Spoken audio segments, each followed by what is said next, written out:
okay? That's all I want to bring up our next storyteller. It is Leah Gualtieri. She walked into one of these long story shorts and told a rapid fire story about something. It was really intimate, actually. She was very excited to tell it, and she came back the next month, and I'd see her for a couple of years coming back and telling me stories, and I'd always say, you know, you could tell it this way, or tell it that way, or from this perspective. And then one day she showed up and she told like a really good abridged version of the story, and I was like, yeah, go team, go. It just, again, made me feel part of the truth that she's talking about. Getting caught up in a lot of details here. The point is, I really dig these people that come up here and tell these stories. Leah herself is a teacher of reading, writing, and math. She works at the adult school. Now, if you're not familiar with the adult school, it sounds pretty dangerous, right? It is. Looking, if you're ever on the 5 going south, you'll see the adult school on the side of the road off the highway, and it's like a 3-story building with like 3 windows.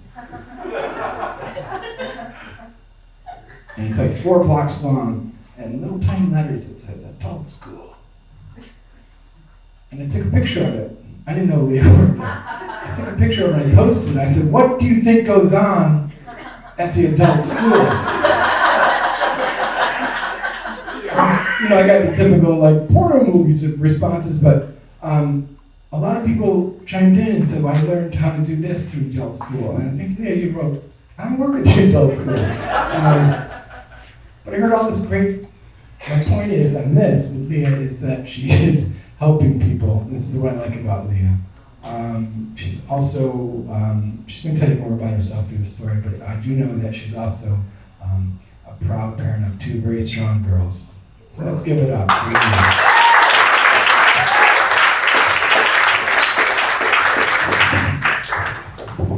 I'd actually say I'm a strong parent of 2 very strong women, but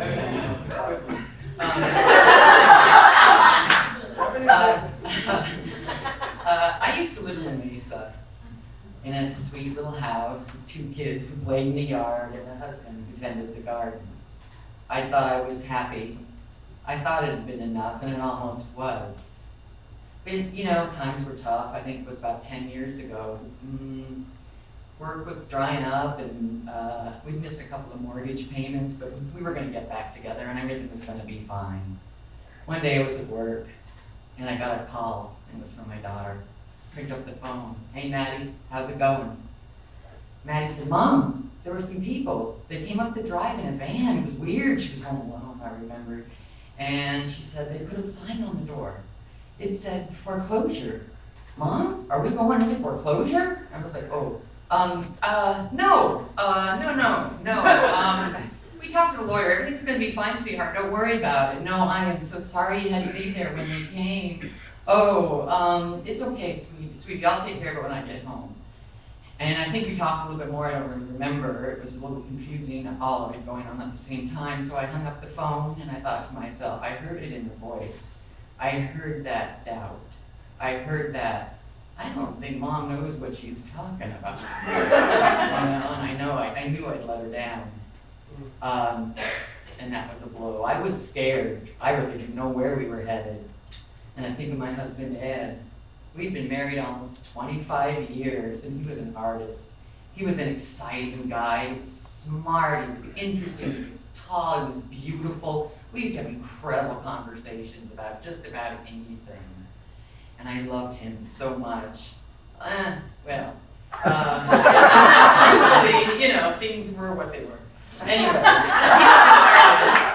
And he painted murals in restaurants and fancy homes all over the county. He was very, very popular. The customers loved him. The husbands liked him because he was sweet. The wives liked him because he was hot and he told good stories.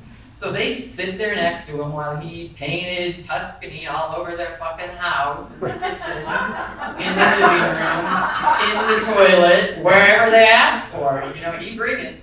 And they'd listen to his stories. And they always said to him, geez, I can't imagine what your wife is like. I wondered what they meant by that. I never did figure that part out.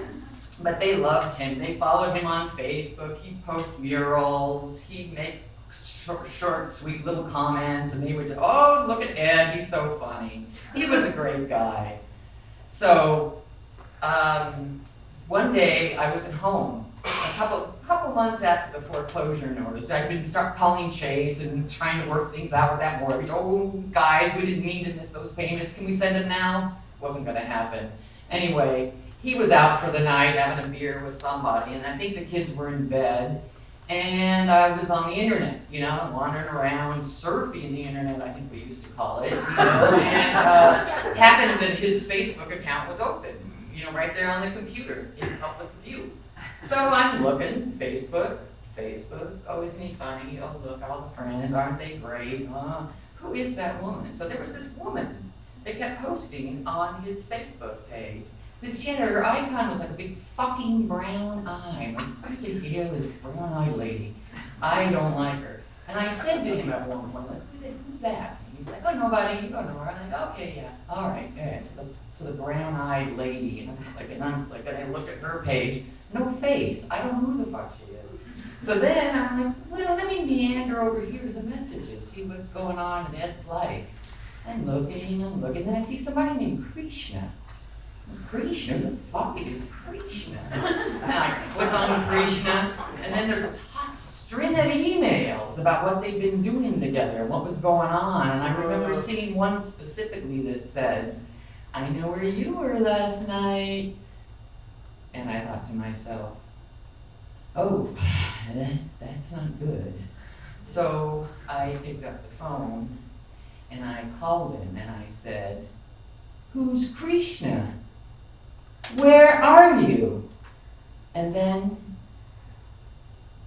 I said, oh, okay, don't come home. And I knew where he was.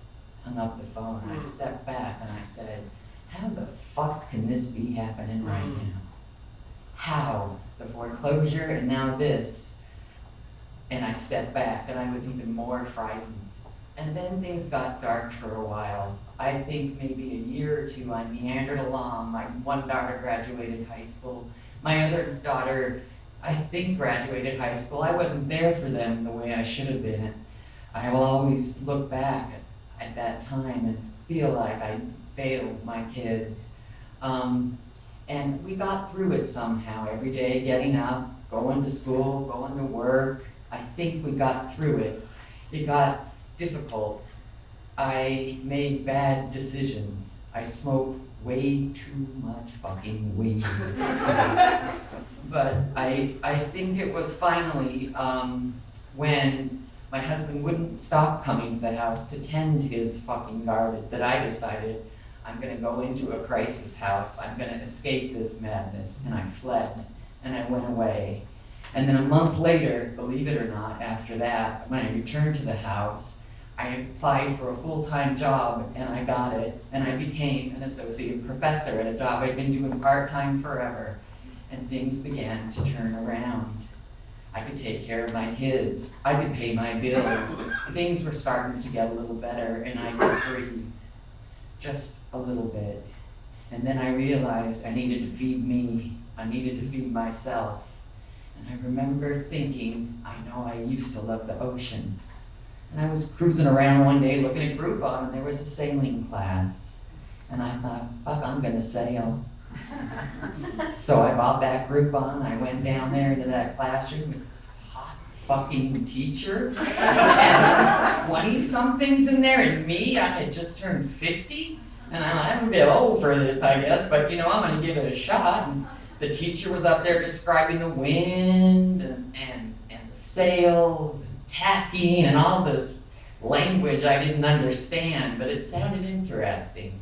Next thing I knew, we were down on the dock. Had a little sailboat in front of us, and I stepped aboard and I grabbed that tiller. All of a sudden, we were free of the dock, and I found myself heading out towards the bay. And I screamed. I realized I had found something. I had found something. And then I got off that boat and I said to myself, I don't know anybody with a boat. I don't know anybody here with a boat. What am I thinking about, you know?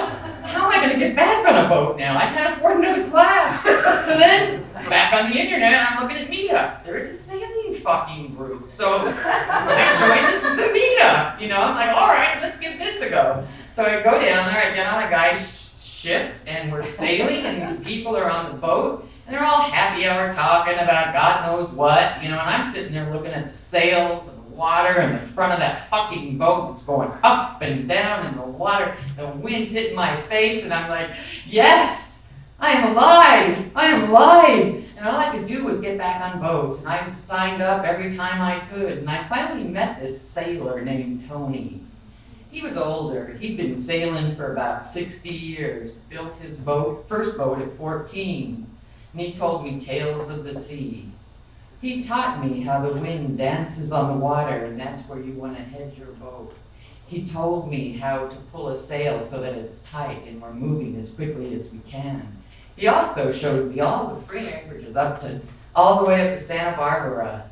And one day we were out sailing in the bay, I think, and he turned and looked at me and he said, Leah, I think it's time you owned your own boat.